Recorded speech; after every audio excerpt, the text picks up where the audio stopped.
So hello everyone, आपका बहुत बहुत स्वागत है सिम सीरीज़ के तीसरी वीडियो में।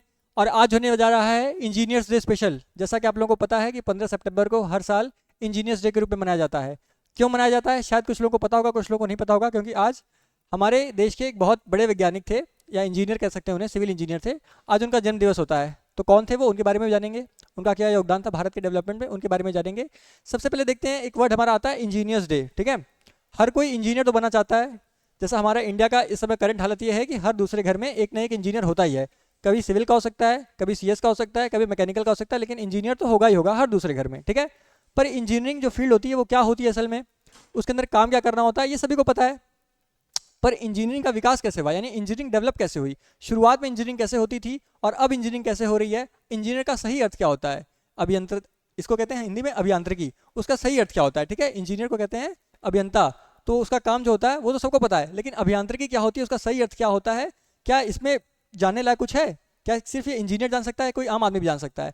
तो आप लोगों को बहुत मजा आएगा आज की वीडियो देखकर, क्योंकि आज मैं बताऊंगा कि कैसे हम लोग तब से इंजीनियरिंग कर रहे हैं। इंजीनियरिंग हम लोग तब से कर रहे हैं जब से हम लोगों ने पढ़ाई करना शुरू नहीं किया था, हम लोगों ने बोलना शुरू नहीं किया था, तब से हम लोगों को इंजीनियरिंग आती है। आप पूछेंगे सर कैसे, इंजीनियरिंग तो लोग 12th के बाद करते हैं, आईआईटी जेई का पेपर देते हैं फिर करते हैं, पॉलिटेक्निक कर लेते हैं फिर करते हैं। आप कह रहे हैं कि बिना पढ़े? जी हाँ, जब हम बिना पढ़ते नहीं थे, जब हमको बोलना तक नहीं आता, तब से हम इंजीनियरिंग कर रहे हैं। और हम ही नहीं, हमारे साथ इस पूरी दुनिया में जितने भी जीव जंतु हैं सब कुछ ना कुछ इंजीनियरिंग कर रहे हैं। ठीक है, मैं बताऊंगा कैसे, किस प्रकार से, ये हम जानेंगे आज की वीडियो में। ठीक है, तो आप लोगों से पहले रिक्वेस्ट है कि वीडियो को पूरा देखिएगा और खुद भी देखिएगा, साथ में अपने फैमिली को, वालों को, अपने रिलेटिव्स लोगों को, और जो लोग इंजीनियरिंग के फील्ड में हैं उन्हें भी, और जो लोग इंजीनियरिंग के फील्ड में नहीं है उन्हें भी आप दिखा सकते हैं। क्योंकि यहाँ पे टेक्निकल बात नहीं होने वाली है, हम नॉन टेक्निकल बात करेंगे, लेकिन इंजीनियरिंग के पर्सपेक्टिव से करेंगे। ठीक है, चलो शुरू करते हैं आज का वीडियो। तो सबसे पहले हम बात कर लेते हैं कि इंजीनियरिंग होता क्या है। ठीक है, बहुत बेसिक रखेंगे। ठीक है, इंजीनियरिंग की कोई बहुत टफनेस में नहीं जाएंगे, बहुत ज़्यादा डिटेल में नहीं जाएंगे, बहुत बेसिक बात रखेंगे। इंजीनियरिंग क्या होती है, तो इंजीनियरिंग में यानी अभियांत्रिक विज्ञान या जो इंजीनियरिंग होती है हमारी, वो क्या होती है, उसमें क्या बस हम दो चीज़ों को जोड़ देते हैं साथ में। क्या करते हैं, दो चीज़ों को साथ में जोड़ देते हैं। एक हमारा विज्ञान यानी साइंस, क्या जुड़ जाता है, एक साइंस, और एक क्या जुड़ जाता है, गणित, मैथ्स। साइंस मैथ्स को अगर हम जोड़ दें तो क्या बन जाता है हमारा, बन जाता है इंजीनियरिंग। क्या बन जाता है हमारा, बन जाता है इंजीनियरिंग। ठीक है, जिसके द्वारा, इसके द्वारा होता क्या, मानव जीवन की वास्तविक समस्याओं का समाधान किया जाता है। और इंजीनियरिंग का टोटल जो ऑब्जेक्टिव है क्या है, वो इंसान की समस्याओं को दूर करना। इंसान की अगर कोई भी समस्या है तो उसको दूर करना किसका ऑब्जेक्टिव है, इंजीनियरिंग का ऑब्जेक्टिव है। ठीक है, तो देखो जैसा कि आप देख पा रहे होंगे, इस फिगर में आपको दिख रहा होगा कि इंसान कहाँ पे था एक टाइम पे। इंसान एक टाइम पे कहाँ पे था, जो आदिवासी था, जिसको कपड़े पहनने का ढंग नहीं था, जिसके पास तीर तीर कमान के नाम पे बस क्या लकड़ी रखी रहती थी और पत्थर रहते थे, वो जानवरों को मार के खाता था, ऐसा, और गुफाओं में रहता था, ऐसा इंसान केवल इंजीनियरिंग की मदद से क्या बन गया है आज। केवल इंजीनियरिंग की वजह से आज ये इंसान बन गया है जो एक घर में रहता है, जिसके पास एक डेस्क है, जो कंप्यूटर पे काम करता है, पढ़ने के लिए बुक्स हैं, और एक बढ़िया से घर में रहता है। ठीक है, घर में ग्लासेस लगी हैं, खिड़कियां लगी हैं, सब कुछ लगे हैं। तो ये इंसान यहाँ तक कैसे पहुंचा, इंसान जो यहाँ तक था, जो जिसको प्रकृति ने ये बनाया था, वो यहाँ तक कैसे पहुंचा, किसके बेसिस पे, इंजीनियरिंग के बेसिस पे। तो इंजीनियरिंग का ये रोल होता है, यानी अगर मानव जीवन के जीवन में कोई भी समस्या है, मानव जीवन के अंदर कोई भी समस्या है, तो उसका समाधान कहाँ देने दिया जाता है, इंजीनियरिंग के अंदर दिया जाता है। ठीक है, इंजीनियरिंग के अंदर दिया जाता है। तो चलो अगर हम थोड़ा सा डिटेल में और बात कर लें, तो पहिए के आविष्कार से लेके, मतलब पहिए का आविष्कार आज से हजारों साल पहले हुआ था। ठीक है, चालकोलिथिक एज में हुआ था, बहुत पहले, हजारों साल पहले पहिए के आविष्कार, वहां से लेके इंजीनियरिंग डेवलप होते होते होते होते होते होते आज हम लोग क्या बनाने लगे हैं, आज हम लोग एआई बनाने लगे हैं। मतलब हमें सोचने तक की जरूरत नहीं पड़ रही है, कुछ भी पूछो chat GPT gives the answer. ठीक है, चैट जीपीटी तुरंत आंसर देता है। तो यहाँ तक डेवलपमेंट हो गई है, कहाँ की, विज्ञान की या इंजीनियरिंग की। तो अभियांत्रिकी मानव सभ्यता का प्रगति का आधार है। मतलब इंजीनियरिंग ने क्या किया है, इंसान की जो सिविलाइजेशन है, मानव सभ्यता की प्रगति कराई है। क्या कराई है, मानव की सभ्यता को क्या किया है, डेवलप किया है। ठीक है, अब इसका इतिहास जो है, मतलब जो इंजीनियरिंग की हिस्ट्री है, उसको तीन भाग में बांट सकते हैं। कितने भाग में, तीन भाग में। कौन कौन से तीन भाग सर, एक होता है प्रिमिटिव, एक होता है प्रिमिटिव। मैं इसी इंजीनियरिंग की बात कर रहा था, प्रिमिटिव इंजीनियरिंग की बात कर रहा था, जो केवल हम नहीं करते, जैसा लगता है कि केवल हम करते नहीं, बाकी हमारे साथ जीव जंतु भी करते हैं। ठीक है, जीव जंतु को भी इंजीनियरिंग आती है। कैसे, चिड़िया अपना घोंसला बनाती है, चिड़िया क्या बनाती है, अपना घोंसला बनाती है। अब घोंसला बनाने के लिए उसको स्ट्रक्चर किसने बताया, उसको स्ट्रेंथ ऑफ मटेरियल किसने पढ़ाया, उसको इंजीनियरिंग मटेरियल्स किसने पढ़ाया, उसको थर्मल इंजीनियरिंग किसने पढ़ाई, किसी ने नहीं पढ़ाई ना। मछलियां कैसे पानी में रह लेती हैं, उनको फ्लूइड मैकेनिक्स किसी ने पढ़ाया, नहीं पढ़ाया, लेकिन उनको ये सब प्रकृति ने पढ़ा दिया है। मतलब प्रकृति ने उनके अंदर क्या किया, ये सब इंस्टॉल कर दिया है। इस वजह से वो कैसी इंजीनियरिंग कर पाती हैं, वो प्रिमिटिव इंजीनियरिंग, यानी जो जो नेचर के ऊपर बेस्ड होती है वैसी इंजीनियरिंग कर पाती हैं। फिर हमारा आता है एंशिएंट इंजीनियरिंग। ठीक है, एंशिएंट इंजीनियरिंग, एंशिएंट इंजीनियरिंग यानी जो पुराने समय के लोग कर पाते थे। जैसे आप लोग देखते होंगे कई मंदिर आजकल ऐसे हैं, अभी आज तक भारत में ऐसे मंदिर दिखते हैं जिनको आज के टाइम पे बनाना लगता है कि कैसे बन पाएगा यार, असंभव सा लगता है, ये किसी ने कैसे बनाया होगा। ताजमहल भी हमारा क्या एक प्रतीक है एकदम मार्वलस एंशिएंट इंजीनियरिंग का, ठीक है, मतलब वैसा स्ट्रक्चर दोबारा बनाना पड़ा बहुत मुश्किल है, ठीक है। तो जो कि हमारा एंशिएंट इंजीनियरिंग, और फिर आती है मॉडर्न इंजीनियरिंग, ठीक है। मॉडर्न इंजीनियरिंग जो आजकल क्या बना रही है, जो आजकल बुलेट ट्रेन्स बना रही है, जो आजकल क्या बना रही है, आजकल न्यूक्लियर मिसाइल्स बना रही है, और क्या बना रही है, एआई बना रही है, ठीक है, सेमीकंडक्टर्स बना रही है। तो हम क्या करते हैं, इन 3 आधारों पे क्या बांट देते हैं, अपनी इंजीनियरिंग की हिस्ट्री को बांट देते हैं। आइए शुरू करते हैं प्रिमिटिव इंजीनियरिंग के साथ, यानी प्रिमिटिव इंजीनियरिंग हम किसे कहते हैं, वो इंजीनियरिंग जो हमारे आदि मानव लोग क्या करते थे, ठीक है, हमारे पूर्वज यानी जो आदि मानव हुआ करते थे, जो केव मैंस हुआ करते थे, आदि मानव यानी केव मैंस जो हुआ करते थे, वो जो इंजीनियरिंग करते थे उसे क्या कहते हैं, उसे कहते हैं प्रिमिटिव इंजीनियरिंग। क्या वो कैसे इंजीनियरिंग करते थे सर, देखो वो भी तो अपना घर बनाते थे, ठीक है, अगर कहीं पत्थर रखा हुआ है तो उसको काट के गुफा वो भी तो बनाते थे, अगर कहीं पेड़ पे चढ़ रहे हैं तो पेड़ पे चढ़ने के लिए जो हत्था बनाया जाता था वो भी तो वही बनाते थे, किसी जानवर को मारने के लिए या किसी दूसरे आदमी से लड़ाई करने के लिए जो तीर कमान बनाते थे, बहुत अच्छा नहीं बना पाते थे लेकिन बनाते तो थे। इंजीनियरिंग की शुरुआत वहां से हो तो गई थी, तो बिल्कुल उसको कहते हैं प्रिमिटिव इंजीनियरिंग। तो प्रिमिटिव इंजीनियरिंग देख रहे हो, यहाँ पे जो आदि मानव लोग हैं वो क्या बना रहे हैं, अपना घर बना रहे हैं, अपना घर बना रहे हैं, एक गुफा है या एक पत्थर है, इसको काटा और क्या बना रहे हैं, अपना घर बना रहे हैं, ठीक है। और अगर हम देखा जाए तो और आप देख सकते हैं ये चीज़, देखो आग जला रहे हैं, क्या जला रहे हैं, आग जला रहे हैं, दिख रहा है। आग जलाना भी क्या था, हमारा एक तरह का इंजीनियरिंग का प्रतीक था कि ये यहाँ पे थर्मल इंजीनियरिंग का यूज हो रहा है, किसका यूज हो रहा है, थर्मल इंजीनियरिंग का हो रहा है कि लकड़ी को जलाओ और क्या निकलेंगे, उसमें से केमिकल्स निकलेंगे, केमिकल से आग जलेगी, दोबारा देख सकते हैं आप, ठीक है। तो किसका प्रतीक है ये, थर्मल इंजीनियरिंग का प्रतीक है कि नहीं, थर्मल इंजीनियरिंग का प्रतीक है।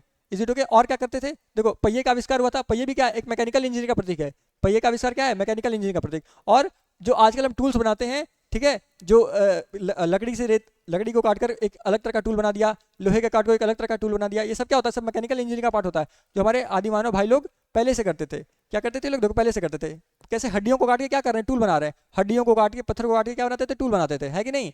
तो ये हो जाती है प्रिमिटिव इंजीनियरिंग। ये क्या हो जाती है, हो जाती है प्रिमिटिव इंजीनियरिंग, यानी बहुत आदि मानव की सभ्यता का विज्ञान या अभियांत्रिकी, प्रारंभिक अभियांत्रिकी। इसमें पत्थर का यूज होता था, वुड का, बोन्स का, इन लोगों का यूज होता था टूल्स बनाने के लिए, और हट्स, झोपड़ियां बनने लगी थी, ठीक है। पुराने लोग पहले तो इस पे गुफाओं में रहते थे, फिर धीरे धीरे उन्होंने झोपड़ी बनाना शुरू किया, झोपड़ी बनने लगा, फायर पिट्स यानी आग जलाने के लिए भट्टियां बनने लगी, फिर बेसिक इरिगेशन, और थोड़ा थोड़ा जब उन्होंने फसल उगाना शुरू किया तो पौधों को, पेड़ पौधों को पानी भी देना शुरू कर दिया, उसको इरिगेशन इंजीनियरिंग कहते हैं, ठीक है। तो ये होता है हमारी प्रिमिटिव इंजीनियरिंग, ठीक है। फिर उसके बाद व्हील का डिस्कवरी हुआ, लीवर का डिस्कवरी हुआ और पुली का डिस्कवरी हुआ, ठीक है। कुएं में से पानी निकालने के लिए क्या पुली का भी इस्तेमाल होने लगा था। ये सब प्रारंभ काल में प्रिमिटिव, यानी जब हम लोगों को बहुत सभ्यता नहीं पता थी, ठीक है, ठीक से बोलना भी नहीं आता, तब ये सब हो चुका था, ठीक है। फिर हमारा उसके बाद आता है जब इंसान धीरे धीरे सिविलाइज्ड हो गया। एक बार देख लो प्रिमिटिव इंजीनियरिंग वंडर्स, क्या क्या हुआ, इन्वेंशन ऑफ व्हील, यानी क्या क्या चमत्कार हुए थे प्रिमिटिव इंजीनियरिंग के दौरान।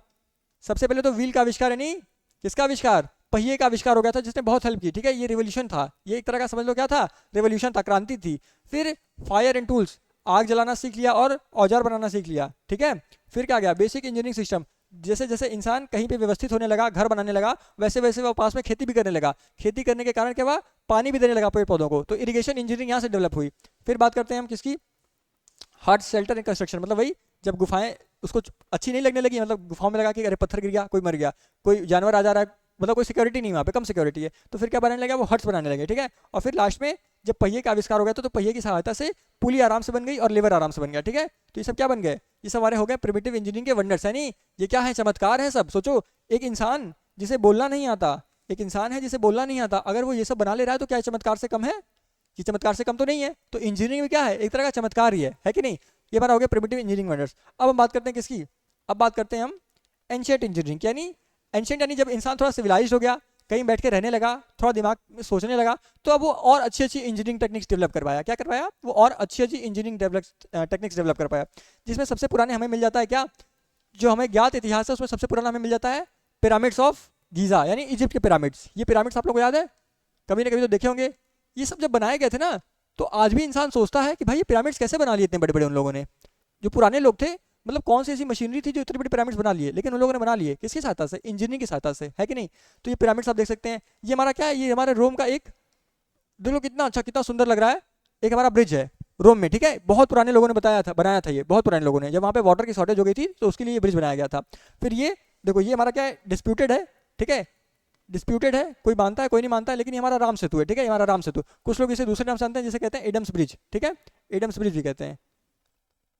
तो एडम्स ब्रिज कह लो या राम सेतु कह लो, ये जो भी था, ये भी क्या था, एक तरह का वंडर था, यानी एक ऐसा पुल जो समुद्र के, मतलब दो देशों को, यानी समुद्र के ऊपर से बनाया गया हो और दो देशों को कनेक्ट करता हो, एक ऐसा पुल था। ये भी क्या था, एक तरह का वंडर था, है कि नहीं, एक तरह का चमत्कार था।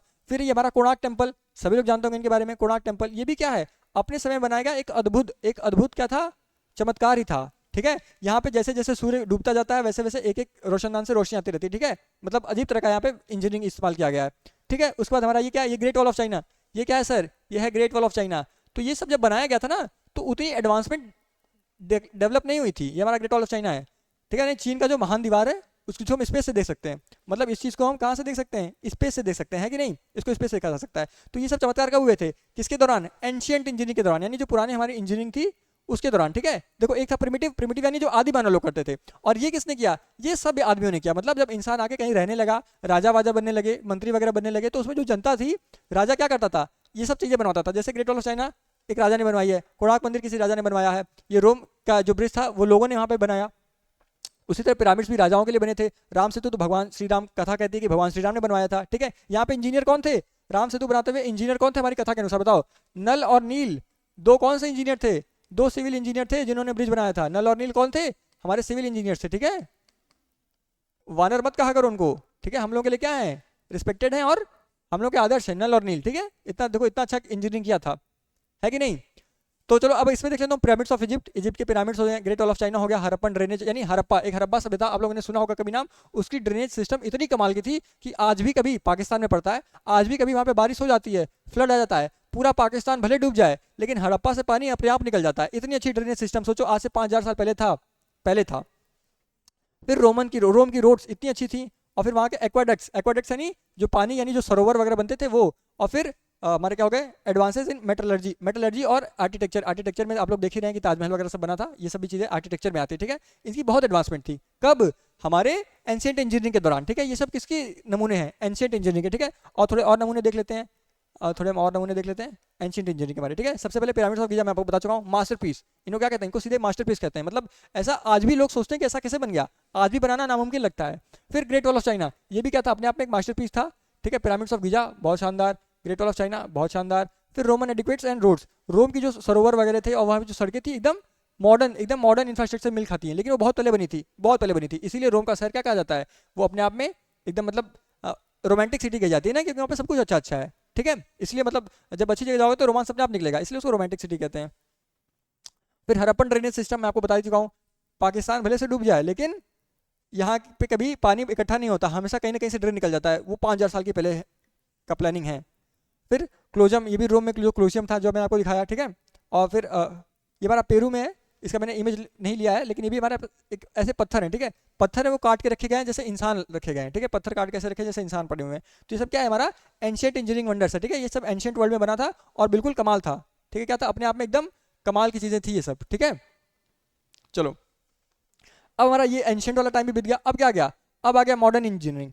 अब क्या गया, मॉडर्न इंजीनियरिंग। तो मॉडर्न युग में इंसान क्या कर रहा है, अब इंफ्रास्ट्रक्चर तो बन ही गए हैं, इंफ्रास्ट्रक्चर हमारे पास इतने बन गए हैं कि उनका कुछ कहना नहीं है, ठीक है। कहीं बुर्ज खलीफा बन गया है, कोई पाम आइलैंड बन गया है, बहुत सारी चीज़ें बन गई हैं। लेकिन अब इंसान इंजीनियरिंग की फील्ड में कहाँ जा रहा है, कंप्यूटर की फील्ड में जा रहा है, स्पेस की फील्ड में जा रहा है। अब उसको ये सब चीज़ें कहाँ है, भारत मतलब अपने देश में नहीं बनानी है, अपनी दुनिया में नहीं बनानी है, अब इसको ये सब चीज़ें चांद पे बनानी है, मार्स पे बनानी है। तो जो हमारा मॉडर्न इंजीनियरिंग है उस दिशा में बढ़ रहा है, ठीक है। एरोस्पेस में विकास हो रहा है, एआई में विकास हो रहा है, अब इन चीज़ों पे विकास हो रहा है, ठीक है। पहले क्या होता था, पहले चलो ठीक है, एंशिएंट में पहले रहने का देख लो, ठीक है। जो हमारा प्रिमिटिव इंजीनियरिंग था, पहले रहने का देख लो, पहले खुद की सुरक्षा कर लो, पहले अपने लिए घर बना लो, झोपड़ी बना लो, टूल्स बना लो, ये कर लो। फिर विकास हुआ विकास हुआ विकास हुआ, सब सभ्यता स्थिर हो गई, सिविलाइज्ड हो गए हम लोग। तो फिर क्या सोचा, चलो अब कुछ अच्छी बिल्डिंग्स बनाते हैं। तो ग्रेट वॉल ऑफ चाइना बन गई, कोणार्क मंदिर बन गया, राम सेतु बन गया, सब बन गया। अब जब और डेवलप हो चुके हैं, अब हमारे पास रहने को भी पर्याप्त जगह है, मतलब पर्याप्त चीज़ें हैं, पर्याप्त साधन है, तो अब हमें स्पेस में जाके रहना है, अब हमें चंद्रमा पे रहना है, अब हमें मंगल ग्रह पे रहना है, अब हमें क्या करना है, हमें काम भी नहीं करना, हमें सब कुछ एआई से करवाना है। तो अब इस फील्ड में क्या हो रही है, इस फील्ड में सुगमता हासिल की जा रही है और इस फील्ड में इनोवेशन लगातार चल रहे हैं, ठीक है। अब हम बात करते हैं मॉडर्न इंजीनियरिंग की, ठीक है। तो बात करते हैं मॉडर्न इंजीनियरिंग की। मॉडर्न इंजीनियरिंग में क्या हो जाता है कि इंडस्ट्रियल रेवोल्यूशन, ये शुरू कब से हुआ था, जब इंडस्ट्रियल रेवोल्यूशन यानी जब औद्योगिक क्रांति हुई थी। औद्योगिक क्रांति मतलब समझते हो ना, कि अचानक से क्या हुआ था कि प्रिंटिंग प्रेस का आविष्कार हो गया था। किसका आविष्कार हुआ था, प्रिंटिंग प्रेस। हमारे गुटनबर्ग सर थे जिनका नाम था मार्क गुटनबर्ग, प्रिंटिंग प्रेस, उन्होंने प्रिंटिंग प्रेस डेवलप कर लिया था, क्या प्रिंटिंग मशीन डेवलप कर ली और उससे चीज़ें प्रिंट होने लगी। और जब ये उन्होंने डेवलप कर लिया तो उसके बाद क्या हुआ, उसके बाद जितना भी ज्ञान था सब एक बंदे से दूसरे बंदे, दूसरे बंदे से तीसरे बंदे, यानी पूरे यूरोप में फैलने लगा। और जब ज्ञान फैलेगा तो भाई ज्ञान कहीं तो निकालना है, ज्ञान फैलने से नहीं सिर्फ होता है, ज्ञान को प्रैक्टिकल यूज में मिलाना होता है। तो लोगों ने प्रैक्टिकल करना भी शुरू कर दिया, यानी अलग अलग चीज़ें डेवलप करनी शुरू हो गई। वहीं से क्या हुआ, हमारी इंडस्ट्रियल रेवोल्यूशन की शुरुआत, ठीक है। इंडस्ट्रीज डेवलप होना शुरू हो गई। फिर आ गया हमारा 20वीं सेंचुरी। तो इंडस्ट्रियल रेवोल्यूशन में क्या हुआ, स्टीम इंजन बनाया गया, जेम्स वॉट ने बनाया स्टीम इंजन, इसलिए उनको क्या कहा गया, father of mechanical engineering. Railways बनाए गए, हमारे इंडिया में रेलवेज किसने लाया, लॉर्ड डलहौजी ने लाया, ठीक है। फैक्ट्रीज, फैक्ट्रीज लगवाई गई, ठीक है, चाहे वो यूरोप हो या चाहे इंडिया में हो, हर जगह फैक्ट्रीज लगवाई गई, ठीक है, फैक्ट्रीज वगैरह लगाए गए। और फिर आता है 20वीं सेंचुरी यानी 19वीं सदी, ये सब हो गई 19वीं सदी के बाद। अब आती है 20वीं सदी। 20वीं सदी में क्या हुआ, ऑटोमोबाइल्स यानी कार बनने लगे भाई, एरोप्लेन्स बनने लगे, राइट ब्रदर्स ने तुरंत एरोप्लेन बना दिया। देखो इंसान कितना डेवलप होता जा रहा है। इंसान अभी अभी क्या, कुछ समय पहले 3 स्लाइड पहले हमने क्या बना था, हमने पहिए का आविष्कार किया था, अब एरोप्लेन बनने लगा है कि नहीं। इंजीनियरिंग देखो डेवलप हो रही है, ये 1 साल की बात नहीं है, 2 साल की बात नहीं है, हम लोग पढ़ ले रहे हैं 5 मिनट में, लेकिन ये असल में 5 लाख साल की बात है। जब हमारा व्हील डेवलप हुआ था, जब हमने आग जलानी सीखी थी, वहां से होते होते होते होते आज हम एआई डेवलप कर रहे हैं। सोचो अपने आप में कितनी चमत्कारिक बात है। फिर कंप्यूटर्स डेवलप होने लगे, क्या हो गया, कंप्यूटर्स डेवलप होने लगे, और सैटेलाइट्स भी डेवलप हो गई, क्योंकि 1969 में क्या हुआ, पहली बार क्या हुआ, जो हमारे नील आर्मस्ट्रांग थे उन्होंने चांद पे कदम भी रखा, यानी चमत्कार पे चमत्कार होते जा रहे हैं। फिर आर्टिफिशियल, अब जो 21st सेंचुरी आ गई है, जो अब की सेंचुरी आ गई, नहीं 2000 के बाद की सेंचुरी आ गई, ठीक है, 2001 2002, वहाँ पे आर्टिफिशियल इंटेलिजेंस पे काम चल रहा है। रोबोटिक्स, अब सब काम रोबोट्स करने लगे हैं। कई सारे ऐसी रेस्टोरेंट्स खुल रहे हैं जहाँ पे वेटर नहीं है, जहाँ पे रोबोट सर्व कर रहे हैं। स्मार्ट सिटीज बनने लगी, ठीक है, इंडिया में भी कई सारी स्मार्ट सिटीज प्लान की जा रही हैं, और वो बनेंगी भी बनेंगी, यकीनन बनेंगी। रिन्यूएबल एनर्जी, यानी अब हमें ऐसी एनर्जी चाहिए जो वेस्ट ना हो। पहले तो था कि लकड़ी जला दो, अब लकड़ी का कोई यूज़ नहीं है, लेकिन अब ऐसी एनर्जीज बन रही हैं कि जिनको, हाँ, जिनको वेस्ट नहीं किया जा सके, ठीक है, जिनको दोबारा यूज किया जा सके, रिन्यूएबल एनर्जी। फिर स्पेस एक्सप्लोरेशन, अब हमारे पास ढूंढने को धरती कब पड़ गई है, तो हम कहाँ पहुंच गए, हम पहुंच गए स्पेस में, कि अब हमें चांद को एक्सप्लोर करना है, अब हमें क्या करना है, मंगल ग्रह को एक्सप्लोर करना है, अब हमें सूरज के बारे में जानना है। ये लो चंद्रयान, ये लो गगनयान, ये लो आदित्ययान, तो ये सब चल रहा है आज के मॉडर्न इंजीनियरिंग, ठीक है। तो ये हमारा आधुनिक अभियांत्रिकी, आई होप सब समझ गए होंगे। अगर हम आज के कुछ स्ट्रक्चर देखें, जैसे स्टेच्यू ऑफ यूनिटी, ठीक है, सरदार वल्लभ भाई पटेल की जो मूर्ति है, स्टेच्यू ऑफ यूनिटी, ये क्या है, ये अपने आप में एक चमत्कार है, किसका, मॉडर्न इंजीनियरिंग का, ठीक है, मॉडर्न इंजीनियरिंग का। आप लोग देख रहे हैं बुलेट ट्रेन्स क्या चल रही हैं, बुलेट ट्रेन चल रही हैं, बुलेट ट्रेन किसका है, मॉडर्न इंजीनियरिंग की देन है, ठीक है। बुलेट ट्रेन से नहीं, बुलेट की रफ्तार से आपकी चलेगी ट्रेन, है कि नहीं, जितनी तेज गोली उतनी तेज आप भी चलेंगे उसमें बैठ के, बताओ कितनी बड़ी बात है। फिर ये क्या, हमारा पाम आइलैंड, इससे पहले आप लोगों ने सुना था कि आइलैंड वगैरह कौन बनाता है, प्रकृति बनाती है, ठीक है, प्रकृति का जिस दिन मन किया उसने कोई आइलैंड बनाया, जिस दिन मन किया मिटा दिया। लेकिन ये दोस्तों एक ऐसा आइलैंड है, कहाँ पे है, ये दुबई में, ठीक है, ये दुबई में है। तो दुबई का ये आइलैंड है जिसको इंसानों ने खुद बनाया है। तो इतना बड़ा आइलैंड बना लिया इंसानों ने, बहुत बड़ा आइलैंड है ये, ठीक है, और बहुत यहाँ पे महंगे महंगे मतलब फ्लैट्स मिलते हैं। इतना बड़ा आइलैंड इंसानों ने बना लिया, ये पाम के शेप का है, ठीक है, पाम मतलब समझते हैं ना, एक वृक्ष होता है पाल्म ट्री, उसके शेप का है, तो इसे क्या कहते हैं, इसे पाम आइलैंड कहते हैं, ठीक है। चलो, तो ये हमारा किसका हो गया, मॉडर्न इंजीनियरिंग के चमत्कार हो गए, ठीक है, मॉडर्न इंजीनियरिंग के चमत्कार हो गए। कुछ और देखना चाहेंगे आप, तो आप लोग देख सकते हैं बुर्ज खलीफा, सब लोग ने देखा होगा बुर्ज खलीफा, ठीक है। चैनल टनल, यूके और फ्रांस के बीच में एक आता है चैनल टनल। अगर आप लोगों ने मूवी देखी होगी, कौन सी मूवी, मैं नाम भूल गया उसका मूवी का, जिसमें विकी कौशल का भाई सनी कौशल रहता है, वो मर जाता है, तो वो इंग्लिश चैनल तैर के पार करने जाता है, ठीक है कि नहीं। आप लोग कमेंट बताइएगा कौन सी मूवी थी। तो वो चैनल टनल जो होता है क्या होता है, वो यूके फ्रांस के बीच में बना हुआ है, और वो भी मतलब ये तो वो इंग्लिश चैनल पार करता है, लेकिन उसके अंदर क्या बना, उसके अंदर रेल टनल बना हुआ है, ठीक है, समझ रहे हो, समुद्र के अंदर एक रेल टनल, एक रेलवे लाइन भेजी गई है। कितना बड़ा इंजीनियरिंग वंडर है, ठीक है, चमत्कार है। पनामा कनाल, यानी जो नॉर्थ अमेरिका साउथ अमेरिका जोड़ता है, ठीक है। फिर हम बात करते हैं किसकी, हूवर डैम, फिर हम बात करते हैं हूवर डैम यूएसए की, ठीक है, हूवर डैम एक यूएसए में बना हुआ है, जो कि क्या है, जो कि सबसे बड़ा यूएसए का सबसे बड़ा हाइड्रो पावर जनरेटर है, ठीक है। इसमें इतनी इंजीनियरिंग कैपेसिटी है, मतलब इतनी वाटर स्टोरिंग कैपेसिटी है कि इंजीनियरिंग के फील्ड में वैसा आज तक कहीं नहीं बना। फिर आ जाता है हमारा इंटरनेशनल स्पेस स्टेशन। तो अब इंसान ऐसे भी होते हैं जो इंडिया में नहीं रहते, जो वर्ल्ड में नहीं रहते, वो कहाँ रहते हैं, वो स्पेस में रहते हैं। वो कहाँ रहते हैं, वो स्पेस में रहते हैं। आपने अभी सुना होगा, आप लोग कमेंट में बताइएगा कि वो कौन से भारत के वैज्ञानिक थे जो अभी नासा के साथ मिलकर कहाँ गए थे, स्पेस स्टेशन गए थे और कुछ दिन रुके भी थे। कोई बताएगा, हिमांशु शुक्ला थे क्या, आप लोग बताइएगा कौन थे। फिर दिल्ली के मेट्रो और बुलेट ट्रेन, ये सब क्या है, ये सब हमारे इसका उदाहरण है मॉडर्न इंजीनियरिंग का। और फिर लार्ज हार्ड्रन कॉरिडोर स्विट्जरलैंड में एक ऐसी जगह है भाई जिसको देखे मजा आएगा, ठीक है। एक पहाड़ से दूसरे पहाड़ तक बहुत स्पीड से जाया जाता है, एकदम मजा आ जाता है। तो ये सब क्या है, सब आप ढूंढिएगा, ठीक है, सिर्फ मेरे बताने से नहीं, एक एक की फोटो देखना, एक एक के पीछे जानना कि कैसे बनाया गया, ये किसने बनाया, ठीक है। तो बहुत आप लोगों को इंजीनियरिंग के प्रति क्या हो गया, एक्साइटमेंट पैदा होगी और इससे इंजीनियरिंग पसंद आने लगेगी, ठीक है। अभी तो लोग पढ़ते भी हैं तो बस हाँ ठीक है मम्मी पापा ने दिला दिया है तो पढ़ लेते हैं, नहीं, मन से पढ़ो। और मन से कब पढ़ोगे, जब इन सब चीज़ों के बारे में जानोगे, जब पता चलेगा कि तुम्हारे हाथ में क्या है, तुम्हारे हाथ में ये सब बनाने का पावर है, तब तुम्हारे अंदर क्या आएगी, क्यूरियोसिटी आएगी, तब तुम्हारे अंदर इंटरेस्ट आएगा, है कि नहीं। चलो, अब ये हो गया हमारा। अच्छा, इंजीनियरिंग के बहुत सारे ब्रांचेस होते हैं, ठीक है। देखो हम उस पर पढ़ाई लिखाई वाले माहौल में नहीं जाने वाले, ठीक है, हम बस जनरल नॉलेज ले रहे हैं। तो जनरल नॉलेज में क्या है कि एक बार जान लेते हैं ब्रांचेस के बारे में, ठीक है। मैं इसमें कंपैरिजन नहीं करने जा रहा हूँ, मैं नहीं बताऊंगा कि कौन सा बेस्ट ब्रांच है, कौन सा अच्छा ब्रांच है, किसमें नौकरी ज़्यादा है, मैं नहीं बता रहा हूँ। मैं बता रहा हूँ कौन से ब्रांचेस हैं इंजीनियरिंग के। एक होता है सिविल इंजीनियरिंग। तो सिविल इंजीनियरिंग जो सबसे पहली ब्रांच थी जो इंसानों ने डेवलप की, वो क्या थी, वो सबसे पहली ब्रांच थी, ठीक है, ये सबसे पहली ब्रांच है, ये क्या है, हमारी सबसे पहली branch. This is the first branch of engineering that was developed by humans, ठीक है, सबसे फर्स्ट ब्रांच। इसीलिए इसको क्या कहते हैं, हम सिविल इंजीनियरिंग को क्या कहते हैं, हम कहते हैं we call it as a mother of engineering, ठीक है। सिविल इंजीनियरिंग क्या होती है, हमारी मदर ऑफ इंजीनियरिंग होती है, मतलब सारी जो ब्रांचेज हैं उनसे पहले क्या आ गई थी, हमारी सिविल ब्रांच आ गई थी, ठीक है। कैसे सर, क्योंकि इंसान जब सबसे पहले क्या किया, इंसान ने अपने रहने की व्यवस्था की, ठीक है, इंसान ने अपने सबसे पहले रहने की व्यवस्था की। तो ये इस तरह की इंजीनियरिंग जो होती है क्या कहलाती है, हमारी सिविल इंजीनियरिंग। अगर हमें घर बनाना अपने लिए या फिर और कोई चीज़ किसी चीज़ का निर्माण करना, तो क्या हो जाता है, वो हमारा सिविल इंजीनियरिंग में आ जाता है। पुल बनाने हैं, डैम्स बनाने हैं, वो सब सिविल इंजीनियरिंग का पार्ट होती है। तो इंसान ने सबसे पहले अपने लिए घर बनाया, तो सबसे पहला इंजीनियरिंग कौन सा हुआ, हमारा सिविल इंजीनियरिंग। फिर उसके बाद हमारा दूसरा मैकेनिकल आ गया, मैकेनिकल इंजीनियरिंग। मैंने अभी बताया था ना, जेम्स वाट क्या कहलाते हैं, जेम्स वाट कहलाते हैं हमारे फादर ऑफ मैकेनिकल इंजीनियरिंग। तो सिविल इंजीनियरिंग में हमारी बिल्डिंग आ जाती है, ब्रिज आती है, डैम आते हैं, रोड आते हैं। मैकेनिकल में मशीन्स आ जाती हैं, फिर ऑटोमोबाइल्स जो गाड़ियाँ चल रही हैं वो आ जाती हैं, और एनर्जी के ऊपर काम करना होता है तो हम कहाँ पढ़ते हैं, मैकेनिकल में पढ़ते हैं। फिर आ जाता है हमारा इलेक्ट्रिकल इंजीनियरिंग। जब हमारे पास सिविल बनी रहने के लिए घर आ गया, ठीक है, काम करने के लिए मशीन्स आ गई, तो फिर हमने सोचा कि अब बिजली बनाते हैं, ठीक है। तो हमने बिजली बनाई, ठीक है, हमने मतलब हमारे वैज्ञानिक लोग थे, इंजीनियर्स थे, उन्होंने बनाया। फिर जब इलेक्ट्रिकल चीज़ें बन गई तो फिर आया इलेक्ट्रॉनिक्स एंड कम्युनिकेशन। फिर लगा कि चलो टेलीफोन बनाते हैं, अब यहाँ से वहाँ तक बात भी तो करना है, यहाँ से वहाँ तक व्हाट्सएप भी तो करना है, तो उसके लिए क्या चाहिए था, कम्युनिकेशन इंजीनियरिंग। तो इलेक्ट्रॉनिक्स एंड कम्युनिकेशन में उसका पार्ट आ जाता है। फिर कंप्यूटर साइंस, फिर जब कंप्यूटर बनने लगे तो सॉफ्टवेयर भी बनाना होगा, ठीक है। देखो, रहने के लिए घर बनाया, चलाने के लिए मशीन, रहने के लिए सबसे पहले क्या बनाया, रहने के लिए सबसे पहले घर बनाया, चलाने के लिए मशीन्स बनाई। फिर मशीन्स चलेंगी कैसे, इलेक्ट्रिसिटी से, सबसे पहले उसका इलेक्ट्रिसिटी। अगर इलेक्ट्रिसिटी बन गई तो फिर साथ में कम्युनिकेशन का भी देख लेते हैं, ताकि एक दूसरे से बात कर पाए, तो कम्युनिकेशन इंजीनियरिंग भी बन गई, ठीक है। कम्युनिकेशन बन गई तो कम्युनिकेशन में हमने एक टूल बनाया कंप्यूटर, तो कंप्यूटर में सॉफ्टवेयर कौन डालेगा, हमारे कंप्यूटर साइंस वाले। तो कंप्यूटर साइंस एक अलग ब्रांच बन गई, कंप्यूटर साइंस एंड IT, है कि नहीं। फिर कंप्यूटर साइंस के बाद हमने देखा कि लोगों की बहुत तबीयत खराब होती है, लोगों को सही करने के लिए दवा चाहिए, दवा किससे बनेगी, केमिकल से। तो एक इंजीनियरिंग आ गई, केमिकल इंजीनियरिंग। यानी नए नए केमिकल्स डेवलप करना किसका काम होता है, केमिकल इंजीनियर्स का, ठीक है। ये अलग अलग दवा डेवलप करते हैं, फर्टिलाइजर्स डेवलप करते हैं, फ्यूल डेवलप करते हैं, और ये मेडिकल्स और ड्रग्स करते हैं, ठीक है। फिर एरोस्पेस इंजीनियरिंग, जब अर्थ का सारा काम हो गया तो हम लोग सोचा कि चलो अब पृथ्वी पर तो हमने सबको संतुष्ट कर दिया, अब चलते हैं स्पेस में, कोई एलियंस मिलेंगे तो उनके साथ इंजीनियरिंग खेलेंगे, तो हम चले गए स्पेस में, आ गई एरोस्पेस इंजीनियरिंग, ठीक है। फिर उसके बाद आ गई है अब रिसेंट में सबसे जो नहीं है वो क्या है, वो बायोटेक्नोलॉजी और बायोमेडिकल इंजीनियरिंग है। यानी इसमें क्या करेंगे हम, इंजीनियरिंग और बायोलॉजी को जोड़ देंगे, मतलब इंसान के शरीर के ऊपर या जानवरों के शरीर के ऊपर, पौधों के शरीर के ऊपर इंजीनियरिंग की जाएगी। आप लोगों को पता है कि नहीं, हम लोग एक जीन्स को और दूसरे जीन्स को मिला के क्या करते हैं, एक नया जीन्स तैयार कर लेते हैं, ठीक है। मतलब एक प्रजाति को मिला के दूसरी प्रजाति के साथ एक तीसरी अलग से प्रजाति तैयार कर लेते हैं। ये भी क्या चल रही है, बायोटेक्नोलॉजी इंजीनियरिंग हो जाती है, ठीक है। ये भी इस तरह से इंजीनियरिंग कहलाती है, ठीक है। इसको इंग्लिश में मतलब बायोलॉजी के टर्म में हाइब्रिडाइजेशन कहते हैं। क्या कहते हैं, हाइब्रिडाइजेशन।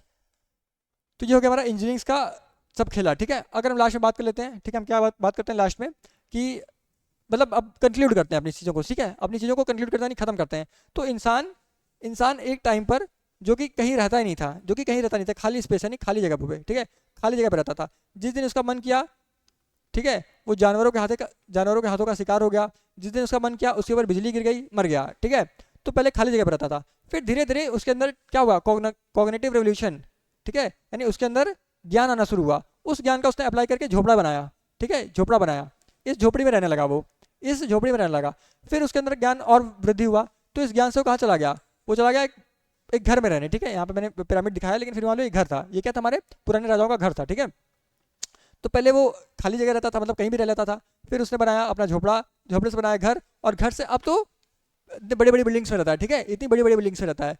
तो ये सब किसके कारण हो पाया है, ये सब हो पाया है इंजीनियरिंग के कारण। यानी इंजीनियरिंग थी तभी मानव की सभ्यता क्या कर पाई है, सस्टेन कर पाई है, इतनी विकास कर पाई है, नहीं तो इतनी विकसित नहीं रहती। हम अभी या तो खाली जगह पे रहते, और अगर थोड़ा बहुत प्रकृति का सहारा मिल जाता तो हम लोग झोपड़े में चले जाते। लेकिन वो इंजीनियरिंग थी, लोगों का दिमाग था, लोगों के दिमाग में आया हुआ ज्ञान था, विज्ञान था, गणित था, जिसने हम लोग को यहाँ से खाली जगह से कहाँ पहुँचाया, यहाँ पहुँचाया, ठीक है। तो हम लोग को क्या करना चाहिए, हम लोग को इंजीनियरिंग का, और इस इंजीनियरिंग को यहाँ तक पहुँचाने में जितने भी इंजीनियर्स हम लोगों के साथ आए हैं, हम लोगों को नई नई चीज़ें दी हैं, हम लोगों को नए नए इन्वेंशंस करके दिए हैं, उन लोगों का क्या करना चाहिए, उन लोगों का शुक्रगुजार होना चाहिए। तो इंजीनियरिंग डे इसीलिए रखा गया है एक दिन, ताकि हम लोग उन सभी इंजीनियर्स को याद कर सकें। सभी को तो नहीं याद कर सकते, लेकिन कम से कम दिल से शुक्रिया अदा कर सकते हैं, ठीक है, कि जहाँ कहीं भी होंगे, वो पता नहीं होंगे कि नहीं होंगे, जहाँ कहीं भी होंगे तो उनको क्या मिल जाए, उनको हमारी तरफ से एक मतलब थैंक्स मिल जाए, हमारा धन्यवाद मिल जाए, ठीक है। इसीलिए हम क्या करते हैं, इंजीनियर्स डे सेलिब्रेट करते हैं।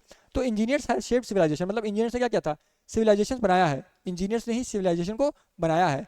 और हमें गुफाओं से निकाल के कहाँ लाया, बड़ी बड़ी बिल्डिंगों में, स्काईस्क्रैपर मतलब सोचो गगनचुंबी बिल्डिंग, एकदम गगन को चुम वाली, आसमान तक पहुंचने वाली बिल्डिंग से पहुंचाया है, ठीक है। बुलक कार्ट्स, यानी जो हम बैलगाड़ी पे चलते थे, जो हम जानवरों के ऊपर बैठे चलते थे, वहां से कहाँ पहुंचा दिया, वहां से हमें स्पेस क्राफ्ट, यानी अब इंटरनेशनल स्पेस स्टेशन में लोग रहते हैं, ठीक है।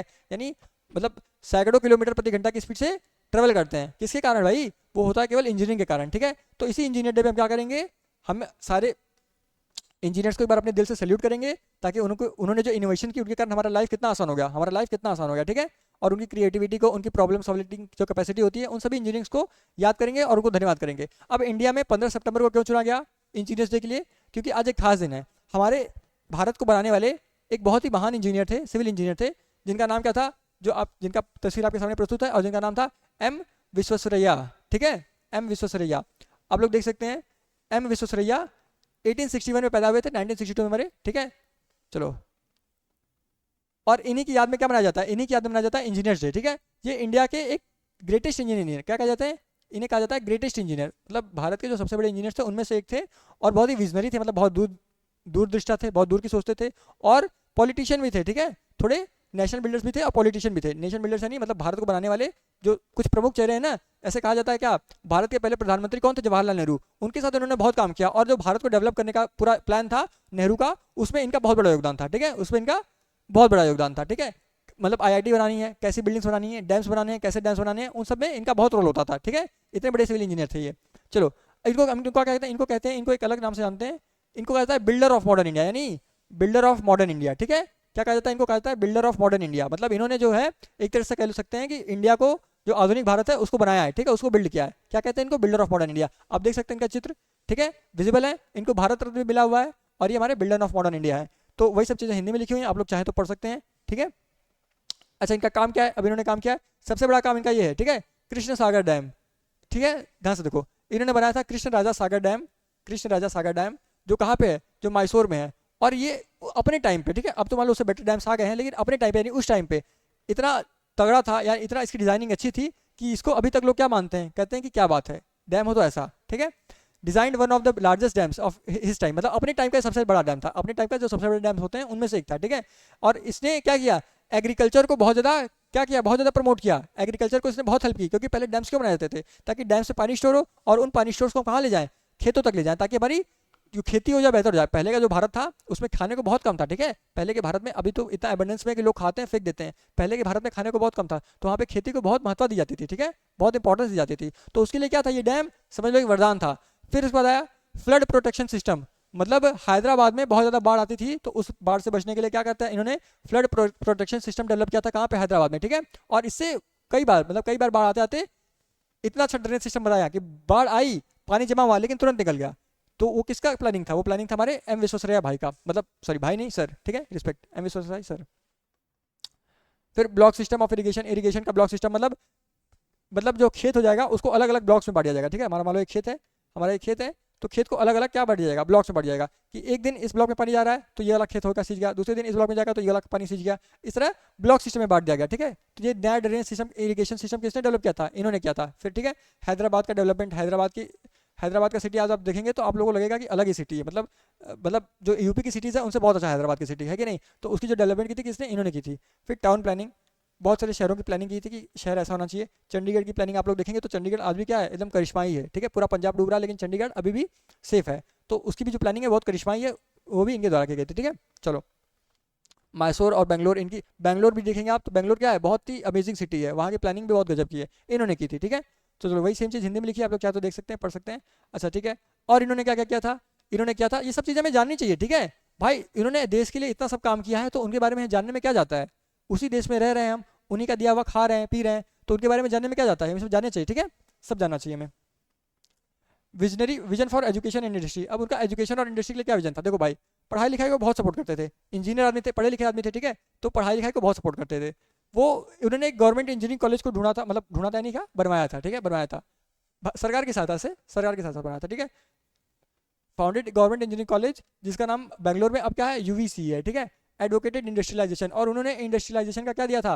बढ़ावा का, मतलब इंडस्ट्रियलाइजेशन को बढ़ावा देने को क्या कहते हैं? वकालत की थी। मतलब वो चाहते थे कि भारत में इंडस्ट्रीज अलग आए, अधिक आए, और भारत का जो इंडस्ट्री सेक्टर है वो और बढ़े, ठीक है, वो ये चाहते थे। शुरू के लोग ऐसा नहीं चाहते थे, मतलब शुरू के जो हमारे फ्रीडम फाइटर्स थे, फ्रीडम फाइटर्स नहीं कह सकते, जो हमारे देश के आज़ाद होने के बाद थे लोग, ठीक है, उसमें बहुत सारे लोग ऐसे थे जो नहीं चाहते थे कि भारत बाहर से लोग आए, ठीक है, भारत में बाहर से लोग आए। क्यों नहीं चाहते थे सर? क्योंकि इससे पहले जब ईस्ट इंडिया कंपनी आई थी भारत में, तो उनके अंदर डर था कि फिर बाहर से लोग आएंगे, बिजनेस करने आएंगे, जैसे ईस्ट इंडिया कंपनी आई थी, फिर भारत पे कब्जा कर लेंगे, ठीक है। तो इसलिए वो लोग नहीं चाहते थे कि बाहर से भारत लोग आए। इसलिए 1947 में देश आज़ाद हुआ और बाहर की कंपनियों का आने का मौका कब मिला? 1991 में। इतना लंबा गैप था। लेकिन हमारे जो सर थे एम विश्वेश्वरैया सर, वो क्या चाहते थे? वो शुरू में चाहते थे कि हमारे जो इंडस्ट्रियलाइजेशन हो जाए, यानी शुरू में इंडस्ट्रीज आनी शुरू हो जाए, और साइंटिफिक टेम्पर का बहुत ज़्यादा बढ़ावा देते थे। मतलब वो सोचते थे कि चाहते थे लोग अंधविश्वास में ना पड़े, लोग क्या करें, लोग साइंस के बारे में सीखे, लोग चीज़ों को जाने, लोग चीज़ों को समझे, सिर्फ किसी के कहे पे ना मान ले, ठीक है। आज की मतलब ये उस टाइम का उनका विचार था और ये आज तक रिलेवेंट है। आज तक ऐसे हजारों लोग हैं जो चीज़ों को नहीं सोचते, जो बाबा लोग के चक्कर में पड़ जाते हैं, जो जिनको सच में लगता है, ठीक है। मतलब मेरे जानने पहचाने मेरे घर वाले ही हैं जिनको लगता है कि नहीं, कोई बाबा जी हैं जो पर्ची निकालते हैं तो सच बताते हैं, उनको ऐसा लगता है। उनके अंदर साइंटिफिक टेम्पर नहीं है। तो ये किसकी जिम्मेदारी है? हमारी जिम्मेदारी है, आज की जनरेशन की जिम्मेदारी है कि इस चीज़ को डेवलप करें, ठीक है, ताकि हर चीज़ पे प्रश्न किया जा सके, हर चीज़ को समझा जा सके, हर चीज़ को सीखा जा सके। Is it okay? तो ये हमारे एस विश्वेश्वरैया सर का क्या था, एक समझ लो सपना था कि इंडिया में क्या हो, साइंटिफिक टेम्पर डेवलपमेंट हो, और फिर encourage your engineers to pursue engineering, ठीक है। इनकी ही देन थी जो आज इंजीनियरिंग इतनी पॉपुलर है, ठीक है। इनकी ही देन थी जो आज की इंजीनियरिंग इतनी फेमस है इंडिया में कि हर दूसरे घर के बच्चा इंजीनियरिंग करने जा रहा है, ठीक है। इनकी ही देन थी, क्योंकि इन्होंने इतना पॉपुलराइज किया और इन्होंने इतना लोगों को इंकरेज किया कि तुम भी इंजीनियरिंग करो, तुम भी इंजीनियरिंग करो, इसलिए इंजीनियरिंग इतनी फेमस हुई। चलो फिर हम अगर और देख लेते हैं कि अभी इनको सम्मान में क्या दिया गया। तो इनको भारत रत्न अवार्ड दिया गया था कब? 1955 में, ठीक है। 1955 में इनको भारत रत्न अवार्ड दिया गया था अपने एक्सीलेंस के लिए। मतलब इन्होंने इतना काम किया था भारत के लिए कि इनको क्या देना पड़ा? भारत रत्न देना पड़ा, ठीक है। और उसके हकदार भी थे बिल्कुल। हिज बर्थडे यानी 15 सितंबर को इनका जन्मदिन होता है, और इसी दिन को हम क्या बनाते हैं? इसी दिन को बनाते हैं engineers day. Is celebrated as engineers day in India. Bharat में इंजीनियर्स डे क्या होता है हमारा? 15 सितंबर को मनाया जाता है। फिर इस दिन को हम क्या, इस दिन को हम सेलिब्रेट करते हैं as a symbol of discipline. यानी इंजीनियरिंग के लिए सबसे इंपॉर्टेंट क्या है? डिसिप्लिन। कभी भी हम कोई इंजीनियरिंग, मैं एग्जांपल देता हूँ, हम लोग एक ब्रिज बना रहे हैं, ठीक है, एक पुल बना रहे हैं। पुल में हम कभी ऐसा नहीं कर सकते कि चलो हाँ बन रहा है, थोड़ा सा और मसाला डाल दो, थोड़ा सा कम मसाला डाल दो, ऐसा नहीं कर सकते। हजारों लोगों की जान का सवाल होता है, ठीक है, ऐसा नहीं कर सकते। तो वहाँ पर डिसिप्लिन बहुत जरूरी है। इनोवेशन यानी नई चीज़ें सोचना भी बहुत जरूरी है। और नेशनल बिल्डिंग, हमें हमेशा ये सोचना है कि कैसे अपने देश को और बेहतर बनाया जा सके, ठीक है। नेशन की बिल्डिंग करनी है, ठीक है, डिमोलिशन नहीं करना, नेशन की बिल्डिंग करनी है। क्लियर है? हमें हमेशा इसी बारे में सोचना है। तो इसीलिए हम क्या सेलिब्रेट करते हैं? इसीलिए हम सेलिब्रेट करते हैं इंजीनियर्स डे। तो आइए इस इंजीनियर डे हम क्या करते हैं? पहले तो हम अपने सारे जो महान इंजीनियर्स थे उनको याद करते हैं, ठीक है। सबका एक बार शुक्रिया अदा करते हैं। हमें सबका नाम नहीं पता कि किसने हमें क्या दिया, हमें नहीं पता कि पंखा किसने दिया, ये लाइट तो हमें पता अल्वा एडिसन ने दी, लेकिन हमें नहीं पता सबने किसने क्या दिया। लेकिन हम सबका क्या करते हैं? एक बार शुक्रिया अदा करते हैं दिल से। और हमारे जो बिल्डिंग ऑफ मॉडर्न इंडिया थे, बिल्डर ऑफ मॉडर्न इंडिया थे एम विश्वेश्वरैया सर, उनका भी शुक्रिया अदा करते हैं। और इसके बाद हम प्रण लेते हैं कि हम अपनी तरफ से, क्योंकि हम भी क्या हैं? इंजीनियर्स हैं, आप होने वाले इंजीनियर्स हैं, ठीक है, और हमें आपको पढ़ाना है। तो हम भी प्रण लेते हैं कि हम ऐसे इंजीनियर्स तैयार करेंगे जो कि क्या करेंगे? देश को बनाएंगे, देश को मजबूत बनाएंगे। और आपको भी प्रण लेना है कि हमारी जिम्मेदारी है कि हमें देश को मजबूत बनाना है, हमें ऐसा इंफ्रास्ट्रक्चर तैयार करना है, हमें ऐसी टेक्नोलॉजी तैयार करनी है, हमें ऐसी मशीन तैयार करनी है जिससे क्या हो जाए? हमारा देश सचमुच का क्या हो जाए? विश्वगुरु, ठीक है। तो इन्हीं सब बातों के साथ हम खत्म करेंगे आज की क्लास, आज का सेशन। फिर आपसे मिलेंगे हम अगले किसी वीडियो में। आप लोग इस वीडियो के नीचे कमेंट करके बता सकते हैं कि आपको अगला किस टॉपिक पे वीडियो चाहिए। हम उसी टॉपिक पे आपको वीडियो ले आएंगे और पूरी इन्फॉर्मेशन प्रोवाइड करेंगे, ठीक है। That's all for today. तो अभी के लिए बस इतना है, फिर आपसे मिलते हैं नेक्स्ट क्लास में। तब तक के लिए आप अपना ध्यान रखिए। Till then take care, good bye and thank you very much.